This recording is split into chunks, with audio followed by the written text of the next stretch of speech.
ever, adios. Goodbye, ever, adios. Goodbye, ever, adios.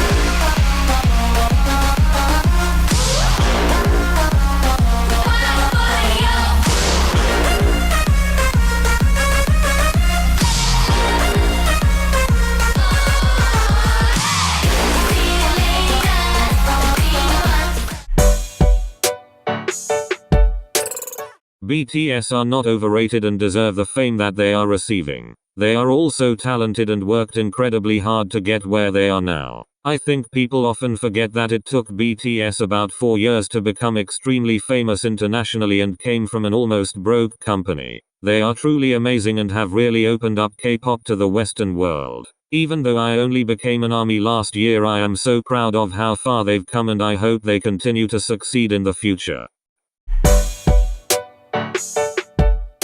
I know that for a lot of people G-Idle's title tracks are kinda hit or miss, but personally I've really enjoyed all 4 title tracks they have released. Most people's least favorite title track is either Han or Senorita, and even though my favorite title track is Oh, I still really like these 2 songs a lot and I think that they were hated on too much.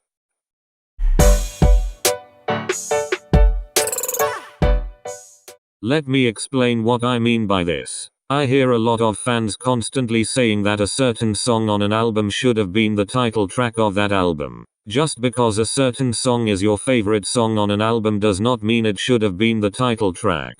The whole point of a title track is to represent an album and to attract non-fans to the group, whereas the side tracks are meant to be directly for the fans. Therefore it is most likely that your favorite song on an album isn't the title track and shouldn't be the title track. For example, on Blackpink's most recent album people were saying that Don't Know What to Do should have been the title track when realistically it shouldn't have been. Kill This Love fits the criteria of a title track more than Don't Know What to Do, as it is more upbeat and fits the Western market better, and would therefore attract more people. I am not saying that Don't Know What to Do is a worse song than Kill This Love, I am just saying that I think it suits being a side track more than a title track. I am also not saying that this is the case for every album. I just often hear fans saying that so and so should have been the title track when in most cases it shouldn't be.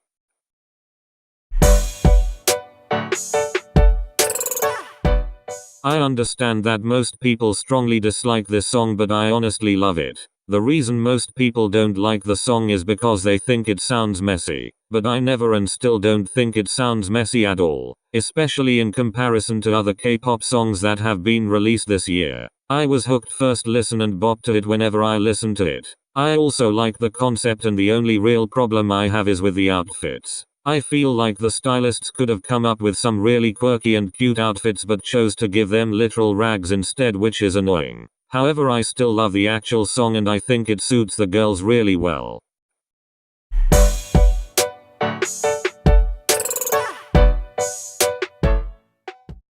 For me, stage presence and group chemistry are some of the main factors that a group can have that will make me stan them. If a group has very little or no stage presence, it makes it very difficult for me to get into that group, as stage presence I find very important. If it looks like a group is really putting their all into their performance, it automatically makes the performance more enjoyable for me to watch. Whereas if a group looks bored, I won't enjoy the performance anywhere near as much, even if I really love the song. Also, when I initially got into K-pop, there were a couple of groups where I actually questioned whether the members were even friends, so for me group chemistry and personality are huge factors as well. It's really awkward to watch groups where the members are kinda distant from each other and have stiff interactions, and this often reflects through their performances.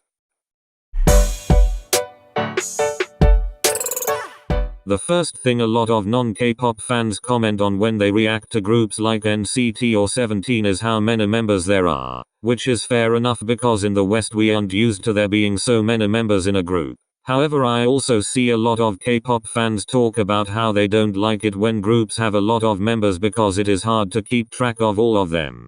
Personally, I like more members because at the end of the day it means there's more to love. I find the performances more satisfying to watch and just find them as a group more interesting than if there's only a few members. The only problem I have with large groups is that sometimes I feel like certain members aren't given as much time to shine as other members and it often goes unnoticed. But that does also happen in smaller groups. With this opinion, I am not at all saying that I always prefer groups with a lot of members. I am just saying that I don't dislike it like a lot of K-pop fans do.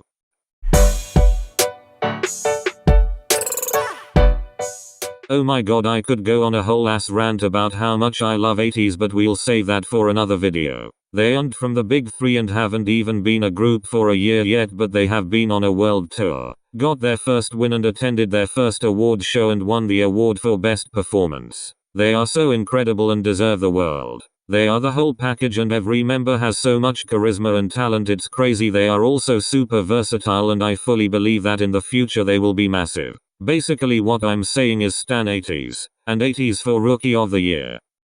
I also want to quickly add that ateez are having a comeback literally in a few days and all of the teasers sound incredible, so please go and support their comeback when it is released on the 8th of October. I can already tell that Wonderland is gonna be my life anthem. I'll probably make a video reviewing the comeback at some point.